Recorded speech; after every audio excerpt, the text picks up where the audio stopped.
Greetings, everybody. Welcome to the virtual Boswell Book Company event series. It is day 4,156. I'm Daniel Golden, the proprietor. We are very honored to be hosting the conversation with Caitlin Horrocks, the author of Vexations, which has also been an acclaimed book. And maybe we might even get to hear a little tiny bit about that book as well.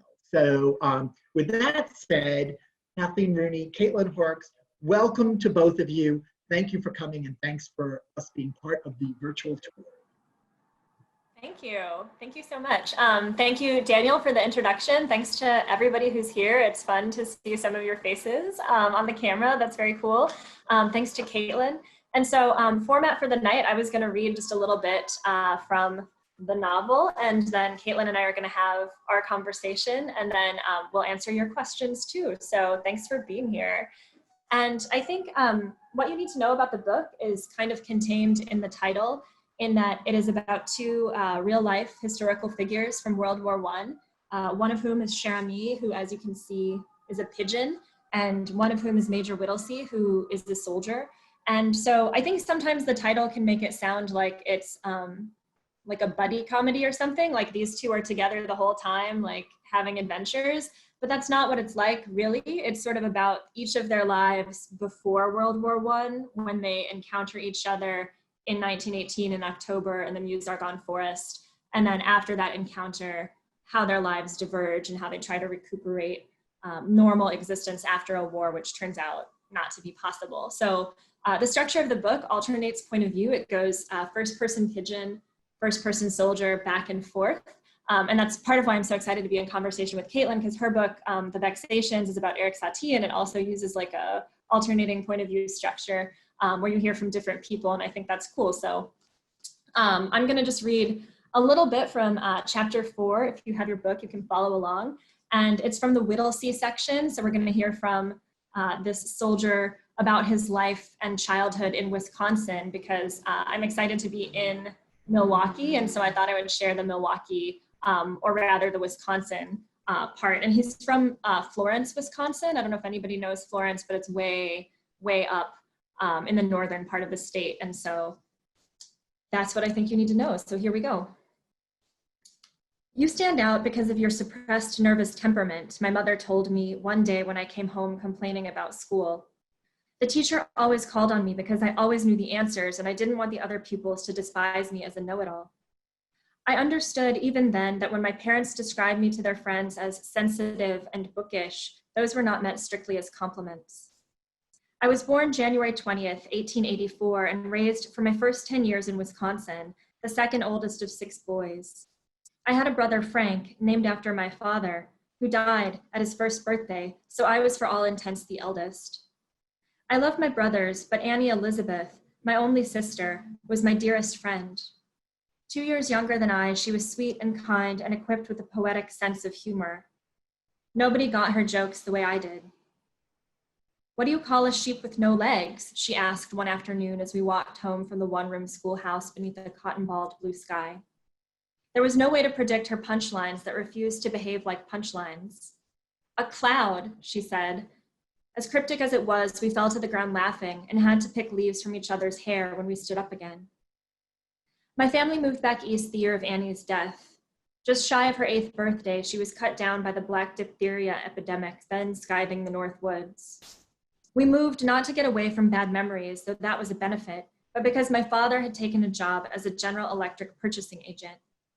From Connecticut, he missed New England.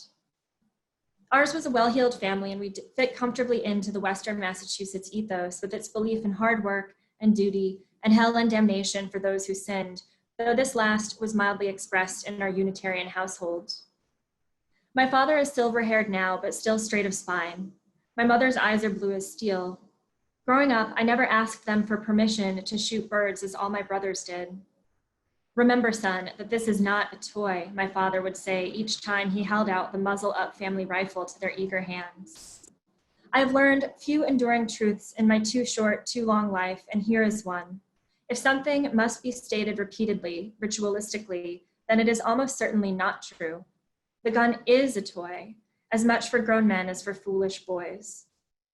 My father goaded me over my disinterest, not quite calling me a coward, yet wondering, what are you afraid of, son? He didn't expect me to be a hunter, but wanted me to hold a weapon in my hands without flinching. Silent of mouth, I would reply in my mind, this device is made to kill at worst, to maim at best. But I made myself say, nothing, father, I'm not afraid. So I learned to shoot. Quieter after Annie's death than before, I inclined toward literature and poetry. I felt more at ease with girls than I did with boys, the latter discomfiting me with their crudeness and violence. For a while, this preference was indulged by my parents and teachers, first with knowing sighs as natural melancholy at the loss of Annie, and then laughed off. I must be, they joked, a pint-sized Romeo pining for my crushes. But when at last I imagined myself as a Romeo, it was Mercutio's, not Juliet's, for whom I was yearning. More than anything, I was alone. I took long solitary walks through the Berkshires, examining plants and watching birds. Among many other things, my time in the Argonne forest has spoiled woods for me. Everyone feels old when they're sad, even children. Roaming the hills of Western Massachusetts, I felt old much of the time. Aware in a vague way of my fundamental difference from other boys, I thought a lot about how, if not to be more like them, then to be the sort of person whom they'd like. When I matriculated at Pittsfield High, I deliberately set out to become more popular, with a grim understanding that this would amount to concealing, not expressing my inner life. I succeeded at first through sheer effort and then with increasing ease as I came to enjoy my new niche as a storyteller with a sense of humor, more accessible, I suppose, than Annie's had been. Laconic and sarcastic as the men in my regiment would later invariably describe me. Classic New England. At Williams College, 26 miles from Pittsfield, a different academic world, but an overlapping social scene, I grew to my full height of 6 feet 2 inches, towering over my classmates. But my eyesight was poor. I wore spectacles then as I do to this day, and I was never seen with a ball in my hands. I compensated for my athletic deficiency with an upright bearing and an impeccable style of dress that earned me the nickname, the Count, one bestowed with affection, as I was good-humored about my own foibles. In spite of my determination to be a gentleman, I allowed myself to become known as a regular guy, then the highest compliment that a man could give another man. Chick, they said, another of my innumerable nicknames, is always up for a beer and a late-night bull session. This was all true, but even as I maintained my respectable standing within the comfortable cloche of Williams, I began to take an interest in the vaunted post-collegiate world that we were about to enter, to be reflective and serious about how I'd contribute. To say that I was an idealist in my youth understates the case. I flirted with socialism. I composed verse as a member of St. Anthony Hall. I wrote in my yearbook that the purpose of a college education is learning to judge correctly, to think clearly, to see and to know the truth, and to attain the faculty of pure delight in the beautiful. All achievements that proved conspicuously useless a few years later when I was watching my men get shot and gassed and blown to pieces. And I'll stop there.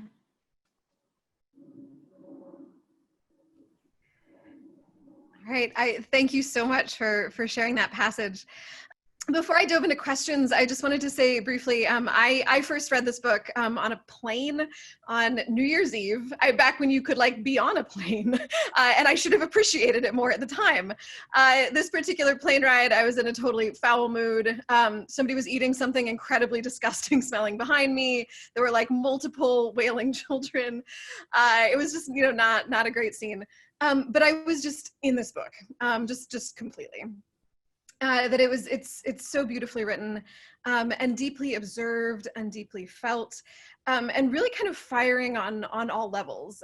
So we heard this really rich, empathetic insight into one of our main characters.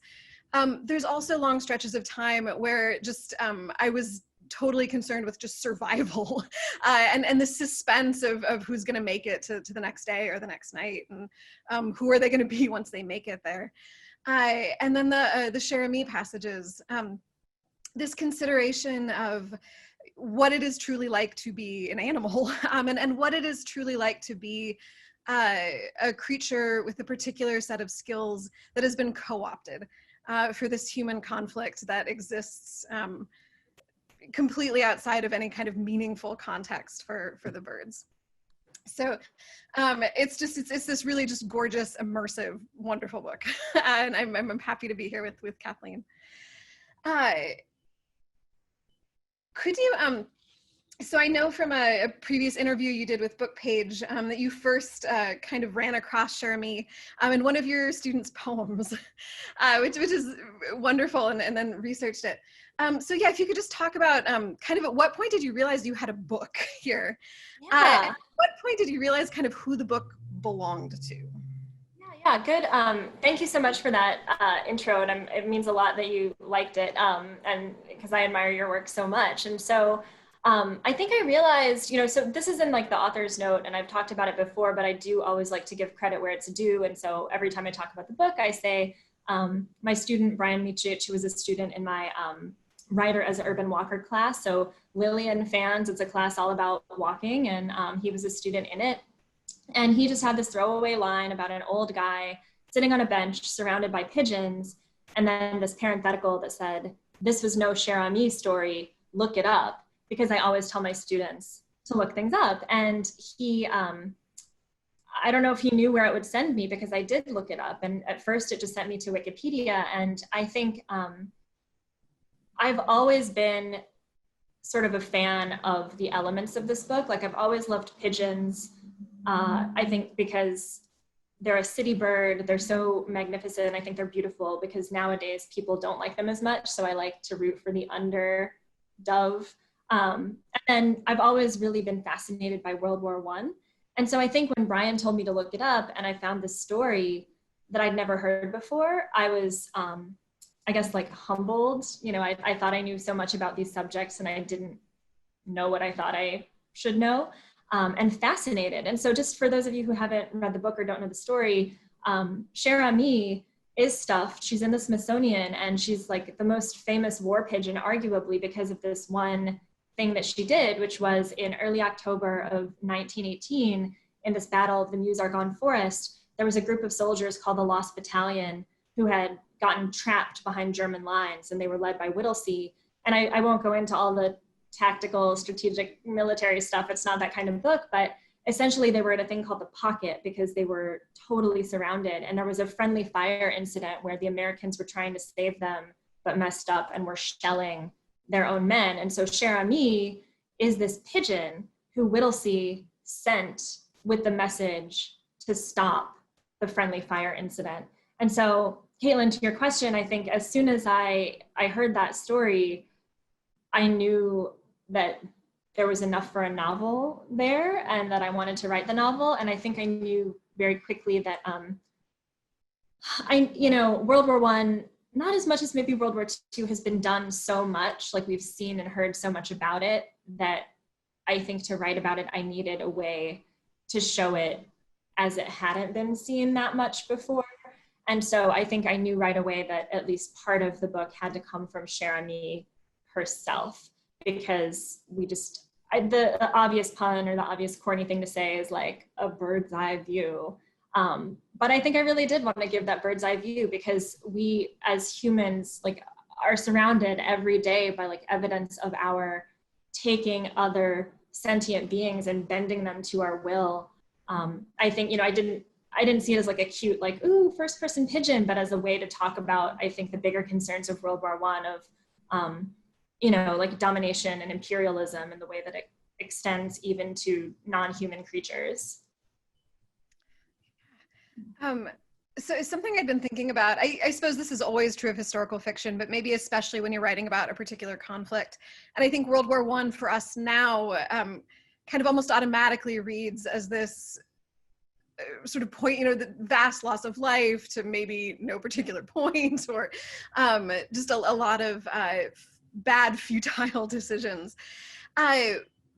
For you, now writing this book, you can't unknow what you know. You can't be someone in 1918. So it sounds like part of what Cher did was kind of help you walk that line to sort of say what you wanted to say about the conflict, but also inhabit the conflict. Yeah, I think exactly, because World War I, as everyone knows at the time that it was happening, wasn't called World War I. It was called the Great War, and it was the first global conflict of that sort where truly all parts of the world were activated and participating and forced to sort of pick a side. And I think I don't think this book would have worked if I just sat down and was like, I really like World War I. I'm gonna write a World War I novel, because it's so big, it's so great, it's almost impossible, even for the most sort of ardent and qualified historians, to really say like, here's what happened, here's why it happened, here's what it was about, here's what it was like. So I think, yeah, I knew that I needed, and not just Cher and me, but Whittlesey too, I needed these points of entry to be able to write a book that would be good fiction, and that would have that embodied feeling, and that would have that compassionate imagination, where you're not just intellectually thinking about something, but hopefully feeling kind of what it was like to be there. And then I think the other thing that interested me about this is, and this kind of goes again, you know, to the Lillian fans in the house, like one of the things that drew me to Lillian is that in her day, she was so famous and so acclaimed and so successful and popular. And when I heard of her in 2007, I didn't know another soul who knew who she was. And it's a similar thing for Cher and Major Whittlesey. They were both after the war, during the war and after, so famous. I mean, like Whittlesey couldn't walk down the street without getting recognized. Cher and was like a mascot being sent out essentially as propaganda. That's how she ended up in the Smithsonian. Whereas now, and I think partly because like World War II came along and extended the boundaries of suffering so much further than people thought they could be extended, they've just been mostly forgotten. So I kind of wanted to revisit them. Yeah. And that was one of the pleasures of the book for me, is that this was not a familiar story to me. And I you know, I felt like that I was learning that story, but I was also inhabiting that story. Was the book always going to belong to both Whittlesey and Cher and me? Was there ever a version of this manuscript that was like 100% Pigeon? Yeah, no, good question. There wasn't. And I think, you know, one of the reasons is that like once I started reading about both Cher and Major Whittlesey, I came upon some sort of synchronous like echoes and some rhymes between their biographies. And that's why I think, you know, the part that I read, you know, goes into their backgrounds. And, you know, I think the war is sort of the reason we know them, but I was very interested in like, who were they before? What would they have done for their life had the war not interrupted it? And then who did they try to be after, and how was that not possible? And I think the big thing that early on I noticed that made me think it has to be both of them is that Cher and maybe some of you who've been to the Smithsonian and seen her, she's for almost her entire career been misidentified as a male pigeon. Even her name, right? If you know French, you know, Cher and that's the masculine version of dear friend. And so when they were stuffing her for the Smithsonian, they discovered that she had been a female bird. So she had been misgendered. And I think there's lots of reasons for that. Just for one thing, pigeons it's hard to tell what, you know, how a pigeon identifies. And for another, I think it's easier still, but certainly in 1918, for like the human mind to understand heroism as like a masculine, you know, behavior. And then also, you know, when they found it, they didn't even correct it. So like only recently has it been like the truth been out that Cher and was this female war hero, to the extent that that means something to a pigeon. And then the more I researched Charles Whittlesey, the more, and people have asked, and I can't prove it, and he didn't leave a diary or anything, but I think he was a gay man, and I write him as a gay man. And I think that was really interesting to me, that again, in 1918, that would have absolutely been something that he could have, there was a gay subculture in New York, and, you know, he could have had this really fulfilling life, but he wouldn't have been able to just announce it or like publicly identify as that. And so I think just that sort of gender confusion in both of these like incredibly famous war heroes made me think more about the similarities between their experiences, and like wanting to hear from both of them almost simultaneously. And what was it like, I sort of, having come to recognize these resonances between them, and that they both had ways in which their stories echoed each other? I feel like what is it like to write pigeon point of view is the more obvious question, but in some ways, you know, Whittlesey is also, there's a leap there, you know, for who he is and when he's living. And maybe if you could just talk about what it was like to kind of find your way in to these two characters who are different than here in 2020. Yeah, no, that's a great question. I think, you know, the thing that I had to kind of like work my way back on and make sure I was creating both of their voices was the pocket itself. And so again, it was this like 5-day incident where both Cher and Major Whittlesey, and then this group of, at the time when they went in, it was about 600 soldiers. They were there for 5 days, and what you need to know about that is that they were told, like, everyone all along the line was supposed to be advancing, and it was one of these like big, very dramatic, like you've seen in movies, like the whole line moves forward, and they were ordered to, you know, shoot anyone who surrendered, or, you know, advance until the last man drops. So it was one of these big things, and the idea was they would all get there and push through.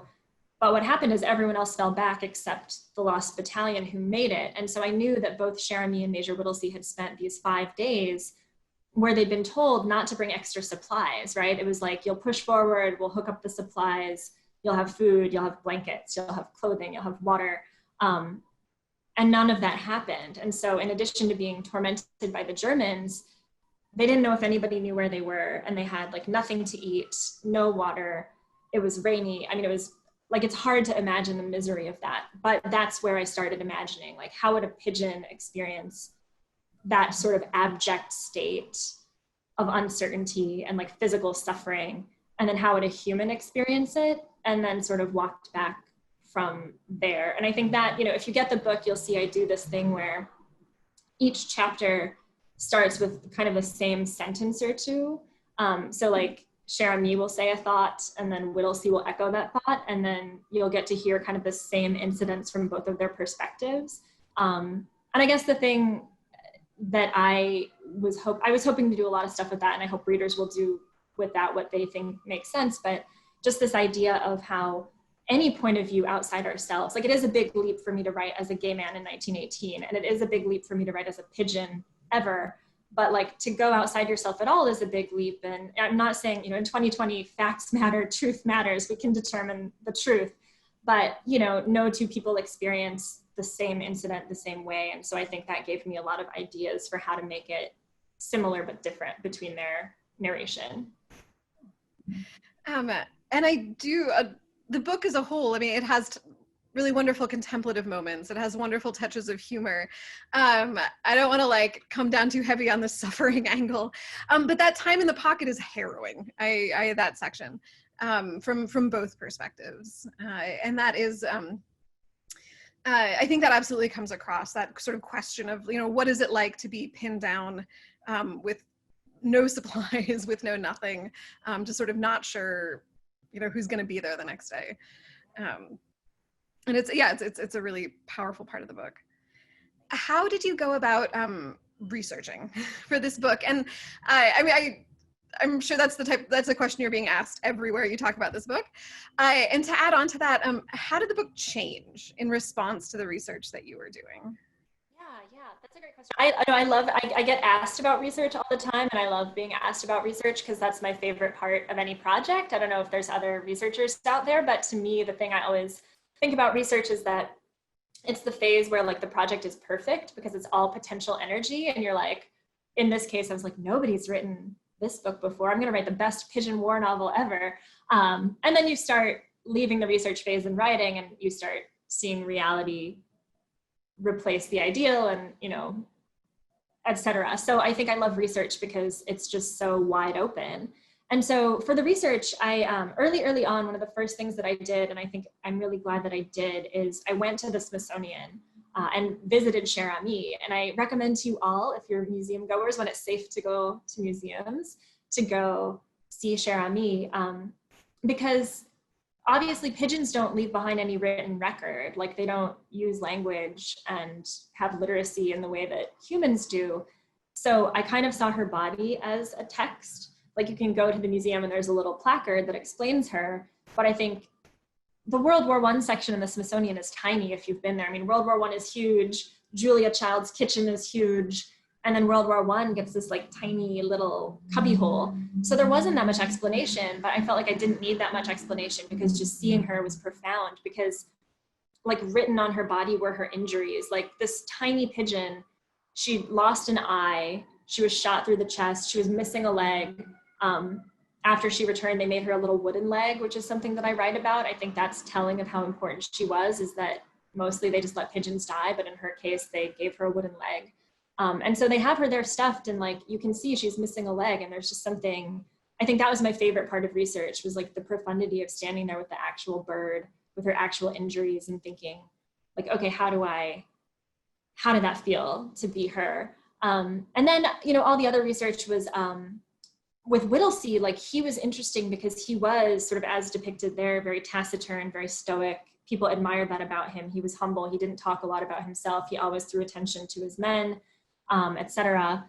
But I read a lot because, you know, the Lost Battalion was from New York. They were kind of like New York's battalion. So the New York Times and like the New York Herald and Tribune and all these other papers covered them so exhaustively, like minute by minute, when they were in the pocket and then after.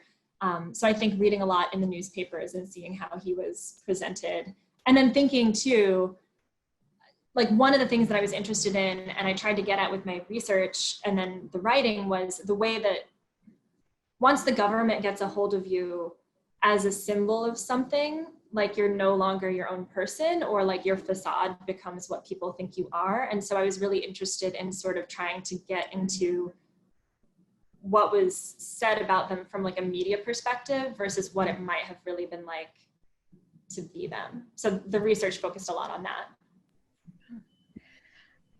I think of the many ways in which the book is, you know, remaking or reinventing war narratives. You know, it's we have our two main protagonists, but you know, we don't end with their survival. You know, there's a big chunk of the book is what happens to them afterwards and the ways in which they do end up, you know, locked into these propaganda personas that neither of them are comfortable with, but very self-aware. I mean, they know they're being used in this particular way. And so over in the chat, we've got a link to the heroine herself in an image here. Yeah. Thank you. Thank you, Eric. With any research project, I would say you always end up with more than you can actually use. Is there like a favorite thing you can share that did not actually end up in the book?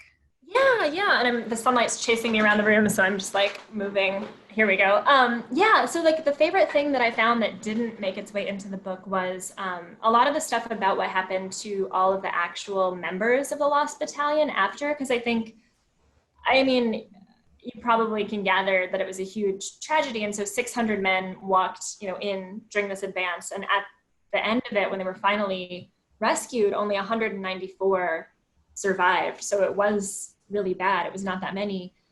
But because they were so famous, like every single one of them, announcements would happen every time anything happened. You know, anytime one of them like got married or had a kid or started a business or moved out of state, it would be like a little human interest story that would go into the New York papers. And so my favorite thing that couldn't fit, that I really wanted it to fit, and I think it could almost be its own novel, so maybe I'll do a sequel. So nobody take this, what I'm about to tell you, this is still mine. Lieutenant Peabody, who was one of the machine gunners of the Lost Battalion, who was extremely brave. He almost made it, except in like this last assault from the Germans, he got shot in the leg. And you know, as he was defending himself, the tourniquet slipped off and he died, or else he probably would have made it. His widow, you know, not even widow, but his fiance, who had been waiting for him to come home, was so moved by that every year when the Lost Battalion in New York at Thanksgiving would have like a banquet reunion where all the surviving guys would come and like toast and, you know, talk to each other. She never came, but she always sent like a bouquet of lilacs to sit at the place where Lieutenant Peabody would have sat had he survived to come to one of those reunions. And I just thought that was it's such a crazy detail. I feel like if you did put it in a novel, it would be like, oh geez, that's like so melodramatic, like come on. But like she really did it for years and years until the reunion stopped happening. So that was in an early draft, but correctly I was told it was too nonfiction-y and it was too far in the weeds, so I had to cut that out. Well, thank you for sharing it with us here. I mean, it sounds like in general you were trying to hew very close to what you could find out about these people. Yeah, I was, but the good thing is that past a certain point, there wasn't that much that I could find out about a lot of them. So I think, you know, within that, like, this isn't exactly the question, but I want to mention one of my favorite characters. And also because people have started asking if he was real. There's a character in here called Bill Cavanaugh, and he's the Lost Battalion's pigeon man, like the pigeon handler. So he was the guy who there would have been 3 of them. Like you would have had a few, because obviously you expect some of them to die. So you don't want to have just one pigeon guy. So there were 3. But I made him the best pigeon man, and I just made him up. But I wanted to imagine I did a ton of research about what a pigeon handler would have had to do, like what the basket would be like, what food he would feed them, like when he would send them, what the canisters were like, what the paper was like. But I wanted to create this character who would be sort of like a focal point for both Cher and Major Whittlesey, and both of them have this love for him that is unique and sort of special. And so I think, you know, because of all the research, I was able to write him in, I think, a convincing way, but also because there's a lot that's just not that known, I was able to just invent him and put him in, I think, in a plausible way. So so it was good. I had enough to go on, but also enough to just like have freedom with. Yeah. Yeah, which is great. Sometimes there can be too much information. So it sounds like a really wonderful blend of things to use and then blank spaces to fill in as well. And Bill Cavanaugh, he's a wonderful character. And I really like Cher has a lot of opinions about the pigeon handlers throughout the book, which, one of the delights of the pigeon section, sort of what is she thinking about the humans around her? And what does she think about their various skills? Was a pleasure. Could you talk, so Lillian Boxfish Takes a Walk. Also, I assume you did a great deal of research, but a very different book. And you've worn a lot of other hats too. I mean, you're also a poet, you're also an editor. In what ways had your previous projects prepared you for this one? And in what ways did you just have to figure this one out on its own terms? Great question. I think, you know, I feel like my previous projects did prepare me, just because they all come from sort of, I guess, you know, I have a real curiosity about the past, and I really like history a lot. And I like particularly sort of forgotten or underrepresented or overlooked history. And so one of my first books was Live Nude Girl, My Life as an Object, which is about being an art model, which is something that I did, but also something that I wanted to learn more about, you know, because we, like, for instance, in that case, we hear so much about painters, we hear about their paintings, and we hear about, you know, even like the buyers and the people like the Medicis, you know, the patrons or the people who bought all this stuff up, but we didn't hear that much about like who the people who posed for it were. So I think, you know, that came out in 2009, which is over 10 years ago now. So that, you know, I've sort of got this trend of trying to find forgotten figures and like bringing them back for consideration. And I think, you know, that's served me well for this. Like I kind of knew the drill and, you know, kind of did my research in a way that I've got this system of doing it. Which, if anyone's curious about that, any fellow research dorks, I love getting all my research and like typing it all into a document and like making sure it's all in here and then just like never looking at the document again. You know, so for this, I have like a 250-page single-spaced document that I like only referred to when I really, really needed to avoid getting too bogged down in the facts. But I think, you know, the thing that I wasn't really prepared for that I kind of had to learn is how to write a war book. Like I didn't focus on it at the beginning, but just to not get anything wrong. Like my dad used to be in the military. He's retired from the military now, but he taught, you know, military history classes and stuff. And he's really logical and really meticulous. And so I think I had all kinds of historical, you know, armchair historian readers in my mind, but I think I had my dad sitting in the back of my mind watching me. And I know that if he read the book and I got anything wrong about like the type of artillery or like the type of advance or anything with their uniforms or anything like that, he or someone like him would tell me. And so my goal, you know, that I had never had to do with a book before was to make sure that I like nailed all of that. And my dad finished the book today and he didn't find any mistakes and he really liked it. So yay. That is a victory. And that's, I found myself thinking about, military history is its own kind of beast. Yes, hardcore. Wow. So yeah, I mean, I didn't find errors, but I wouldn't have, but your dad right. Would. He would. How long were you working on the book? Like what years was this? Yeah. So so Brian, my student, kind of called Cher to my attention in like late 2013, early 2014. And then I sort of started researching and like working on it. And then I didn't finish it until around like mid to late 2016. But to be clear, like I hesitate to make it sound like I was laboriously working on it that whole time. You know, the research phase proceeds at a different pace than the drafting phase, than the revising phase. But I would say all told, it was probably about, like 3 years from start to finish. Yeah. Which 3 years isn't that long, even if you had been laboriously tackling this. I just, no book is written at the time that it comes out. It's written years beforehand. It's written for whatever reasons, drew the author to that material. And then it comes out when it comes out. And then you're sort of asked to articulate, okay, well, why now? Why are people supposed to read this book now? And I am interested in this partly because I found that such a challenging question. I worked for a long time on a project that unfolds between like 1872 and 1944. And was working on that book, as our news cycle just is relentless and often really troubling, to say the least.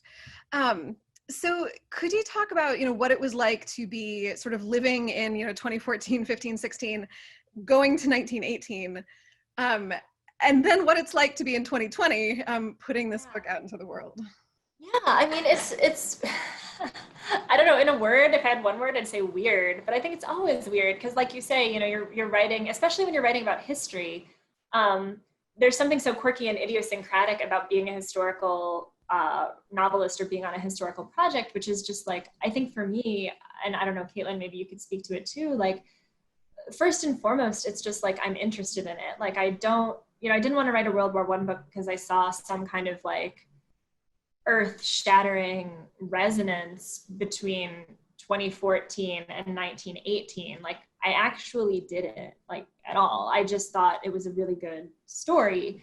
But then, of course, as you're going, you start thinking about like themes that interest you. And so I think, what's weird is that my answer to the question of how it felt when I was writing it and how it feels now is kind of the same. And so I think because this book has like an animal protagonist, I think of it as a very climate emergency book. I think of it as a very global warming kind of book. And there's nothing in the book, people in 1918 didn't talk about global warming like we do now.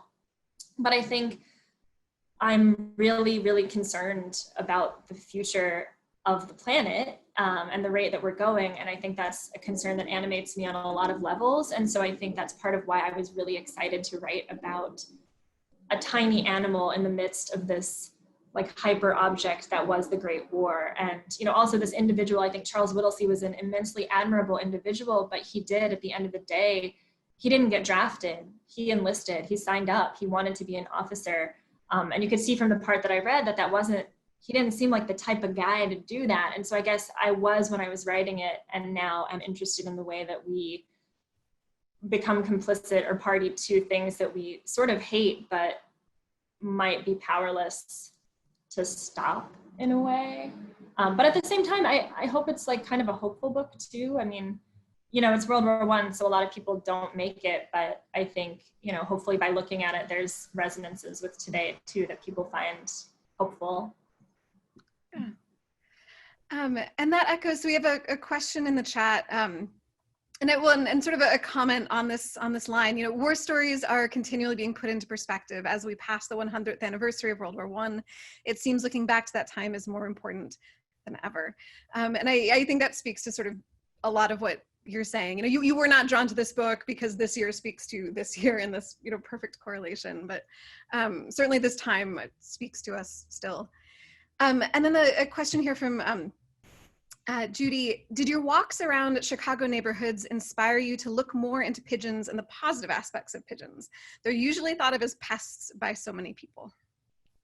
Yes, so I did. So there's probably Mary Poppins fans on this event.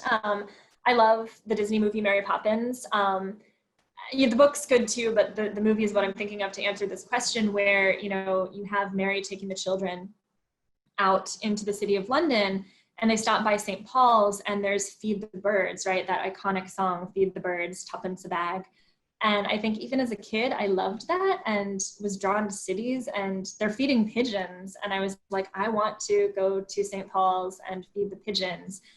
Because there's something, I think all birds are really cool, but there's something in that song about how, charity or generosity helps not just the recipient, but the giver. And I think there's always, to my mind, been something cool about the way that humans and pigeons live together. Like pigeons are so prolific in cities because they're sort of living off our charity, whether we intend it or not, right? They eat all the food we drop and they can survive. They're kind of like humans that way. They can end up anywhere. They don't migrate. They live year round like we do. And they kind of make the most of the situation that they find themselves in. But Judy, to your question, the thing that felt really great, I love doing Zoom events because look, that's my kitchen behind me, and the kitchen opens to my back deck. And I live here with my spouse, Martin, who's also a writer. And while I was writing this book, a pair of 2 pigeons moved in up under the eaves, and they, built a nest and they raised their pigeon family. And I think that's what really blew my mind about how cool pigeons are. Because I learned all this stuff in research and I was like, is this true? And the pigeons did what I knew to be true from my research. So I won't go on. I've kind of become a crazy pigeon lady, so I won't go on too much.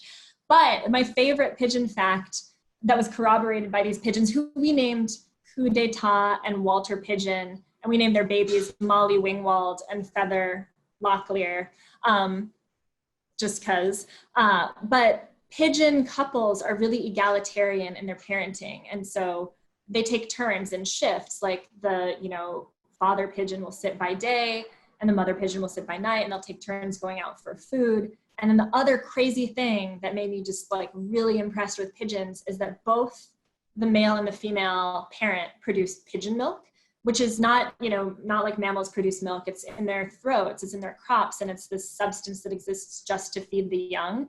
And so both parents, this is a game changer, mammals, both parents feed the babies equally. And it was so cool to see that, because I read it and I was like, seriously? And then I saw them and they did it. It was awesome. I know, this is mind blown by the pigeon milk. And yeah, I mean, at this point, if other people would like to add questions in the chat, or if you want to raise your hands, we are happy to hear from you. Okay, and yeah, here's one from Eric. Can you tell the story of your recent encounter with Whittlesey's relative and what this says about the magic of writing? Yeah, so Eric is one of my best friends here in Chicago. He also goes on my Chicago walks with me. He's one of the people that Lillian is dedicated to, along with, I don't know if she's on, but Angela, one of my best friends from high school, who was the archivist who introduced me to Lillian. But thank you, Eric, for that question. So the book just came out. It came out 1 week ago, so it's only been out for a minute. But last weekend, I got an email from this guy who may be on the call, he's awesome, John Whittlesey Hasbrook. And I was like, holy cow, because Whittlesey's not that common of a name. I've never met anyone else named Whittlesey. And it turns out that he had been in one of Chicago's many great bookstores, Pilsen Community Books, love them, and saw my book out on a table. And of course it says, Whittlesey on the front. And he was like, what?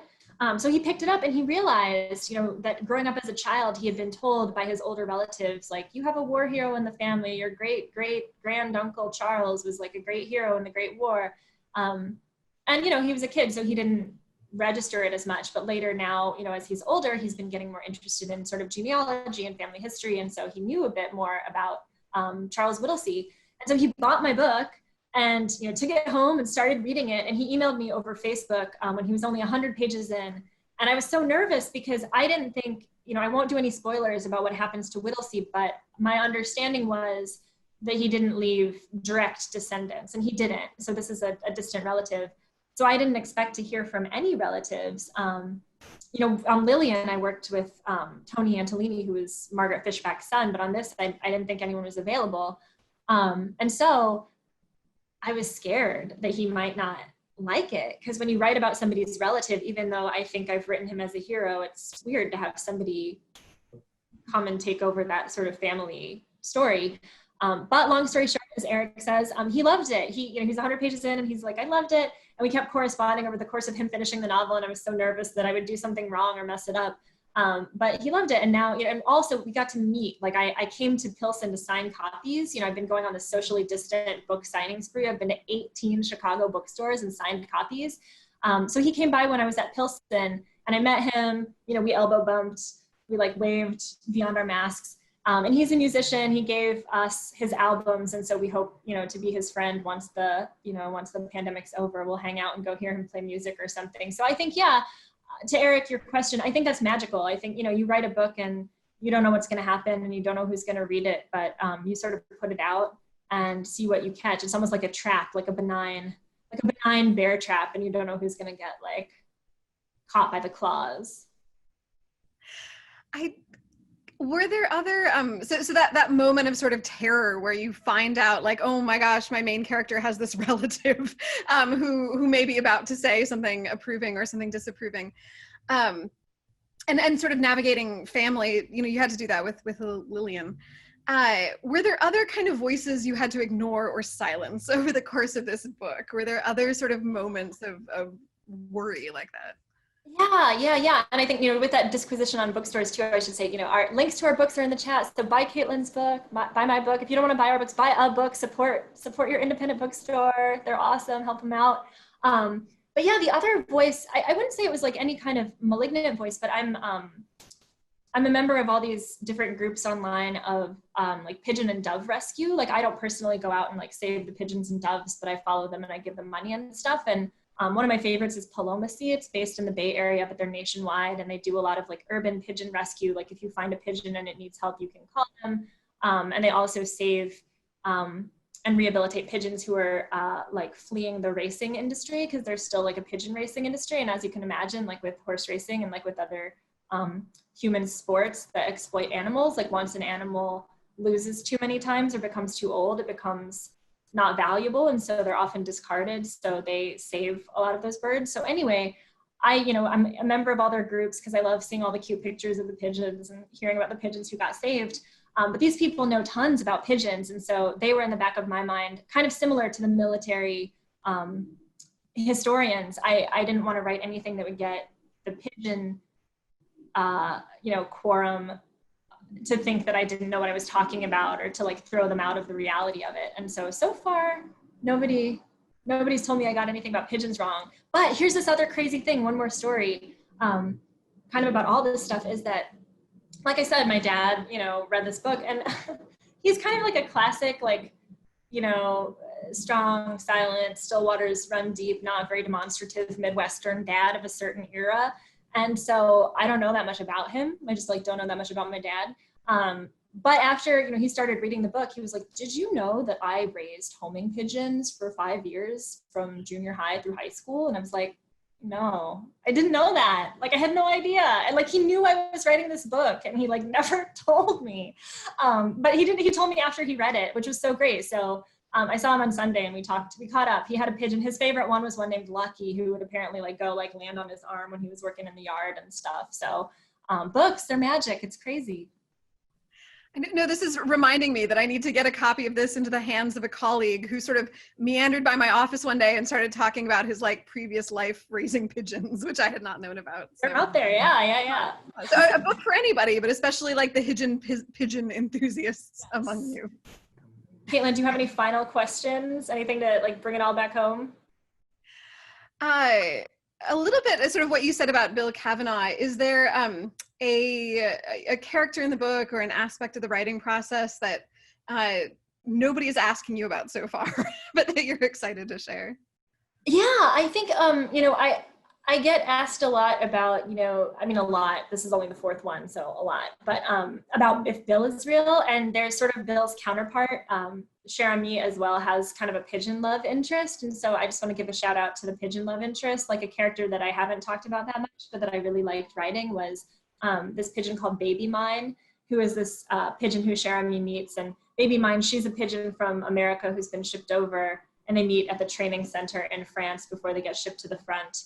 And they sort of fall in love, and then more antics ensue, and I won't spoil it, but I had a fun time trying to write baby mine as not just a love interest, but like a well-rounded pigeon character unto herself. Because I think one of the coolest things about writing this book has been, I don't know, I feel like a lot of times we hear that like novels teach us about our humanity, and I think that's true, and I think they should, but I hope this teaches us about more than our humanity and just about like our continuance with like all other sentient beings that we share the planet with. So I love your work. The Lillian Boxfish book was one of my favorites of my book club that we read in the last couple of years. And I was wondering if you ever lived in New York, because you seem to describe New York, well, certainly in that book, but also in as far as I am in the new book, New York plays a part in both books. Yeah, great question. No, I've never lived in New York, and thank you so much. And I'm so glad that you enjoyed Lillian and are enjoying this one. I've never lived in New York. I went to graduate school in Boston, and I think Elisa, one of my very good friends from grad school, I saw her in the list, is here.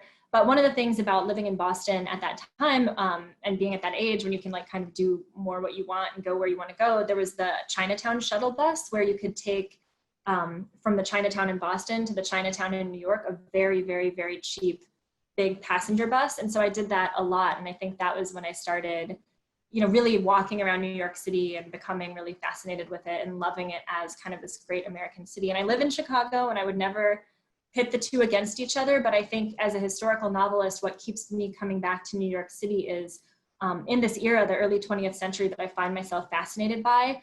It's hard to think of a more iconic city than New York, where people like Whittlesey and people like Lillian, you know, who are kind of nonconformists, who kind of want something different than the people they've grown up with, could come and have that. So I think that's why New York is my city. And the new thing that I'm working on, New York also, you know, also features, so stay tuned. I see somebody, Judy again says, is there a difference between pigeons and doves from your research? No, there isn't. I mean, there's different types of pigeons and different types, like a mourning dove is different, but Columba livia is the scientific name, and they're all like, the rock dove is what all city pigeons are descended from. And if you've been to like a wedding or an event where they do like a white dove release, those are pigeons. They're just pigeons that happen to be white. So pigeons and doves are the same, but it's amazing what branding does, because when you say like doves, people are like, oh, I love doves. But if you say pigeons, a lot of people are like, ugh, rats with wings. But they're the same. Love them both. So I think Caitlin, did you have anything else? Or I think that was awesome. Your questions were so great. And thank you. We do have so Kelsey asks, hello Kelsey. This just came out, but are you working on another book? Yes, I am. I'm working on something about the silent movie era. And I think that's all I'll say about that. But yes, so there will be, we'll see how it goes, but there will be something else kind of soon, I think. We'll see. Exciting. Great. I wanted to thank both of you for coming.